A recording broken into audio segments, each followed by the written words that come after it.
Jordana, what more do we know about what's been happening in this corner of the West Bank this Wednesday?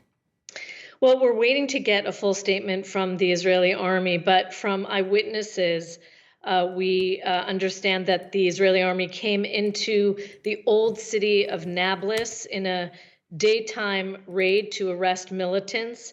They reportedly surrounded one building where two militants from two separate groups were holed up there.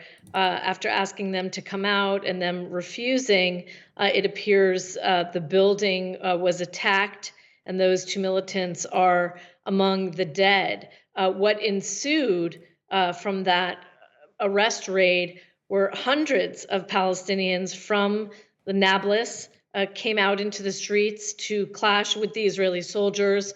We understand there were a lot of gun battles on the streets. Some of the video we're seeing from social media looks, it appears that parts of Nablus were turned into a war zone, snipers on roofs, etc. And in the end, it appears that nine Palestinians have been killed, according to the health ministry.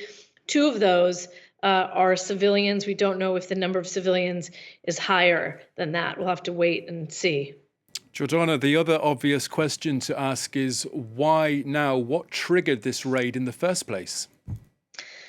Well, the Israelis have been carrying out nearly nightly military raids to try to root out militants in this specific part of the disputed West Bank. Jenin, there was a deadly military raid there less than a month ago that killed 9 Palestinians. This one took part in Nablus. These two areas have become hotbeds for militancy, and the Palestinian president and his security forces have not done enough really to root out the violence there. Both the Israelis, the Americans, the Europeans have been putting pressure on the Palestinian president to do more. Until then, Israel feels it is their responsibility to go in. But when there are daytime raids like this, they have turned out, this is now the second one in less than a month, they've turned out to be incredibly deadly because people in the streets come out to take part in trying to confront the Israeli soldiers. Some of them surely members of militant groups, but some of them may just be teenagers and other, kids in their 20s that come out and start throwing stones or other things, and it can turn out to be a very, very deadly scene. And the larger context is that this violence has been going on for almost a year now. On that point, Jordana, we hardly need add that this comes on the back of weeks of other tensions and bloodshed between the Israelis and the Palestinians. That's right. Almost a year ago in March, the Palestinian militants carried out a series of attacks on Israeli civilians, not necessarily in contested areas like the disputed West Bank, but in suburbs of Tel Aviv and in the south of the country.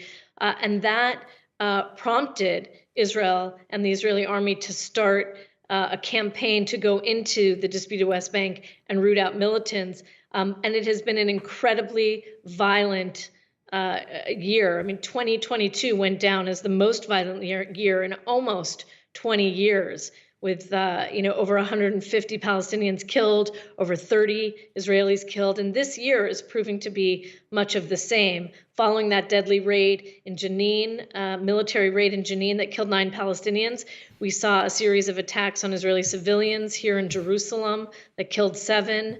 We've seen a car ramming attack that killed a number of other Israelis recently in East Jerusalem. So the cycle is continuing. And despite the visit of Secretary of State Antony Blinken and all of the American efforts to try to get both sides to de-escalate, that doesn't appear to be working clearly, as this raid has again proven very deadly.